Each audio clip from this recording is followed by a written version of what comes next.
Այսօր համախմբվելու եւ միասնական ջանքերով ճգնաժամային ծրագիր մշակելու փոխարեն մեզ դարձյալ կեղծ օրակարգեր են մատուցում, շարունակելով մասնատել մեր վիրավոր ազգը։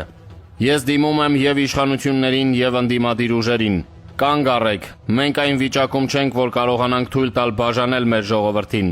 Վաղուց է եկել ժամանակը, որ մենք հրաժարվենք բազմաթիվ կուսակցություններից, որովհետև այսօր չպետք է լինեն կլանային շահեր, կա միայն մեկ ազգային շահ, միայն մեկ խնդիր, ինչպես նորից հառնենք մոխրից եւ դառնանք իրապես հզոր միասնական Հայաստան։ Թանկագին հայեր, մենք համոզվեցինք, որ մեր արտաքին թշնամին խելացի, հզոր եւ նենգ է։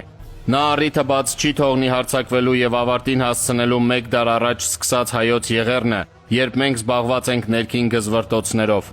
Այսօր մենք բոլորս դեռ կանգնած ենք ֆիզիկական բնաջնջման վտանգի առաջ։ Ես դրա վերաբերյալ տարիներ ի վեր շատ եմ խոսել։ Տարիներ շարունակ ես մատնանշել եմ Ադրբեջանի եւ Թուրքիայի կողմից պատերազմին նախապատրաստվելու եւ մեր անգործության մասին, պատերազմին մեր անպատրաստության մասին, մեր զինվորի չպաշտպանվածության մասին։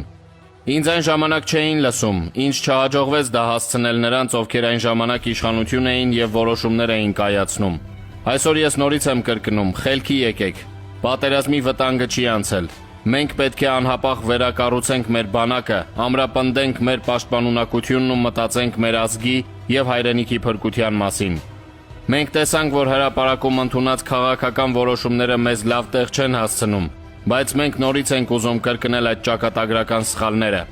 Այո, ամեն մեկը պետք է պատասխան տա իր արածի եւ ասացի համար, պարտության եւ կապիտուլյացիայի համար պետք է պատասխան տան բոլոր մեղավորները։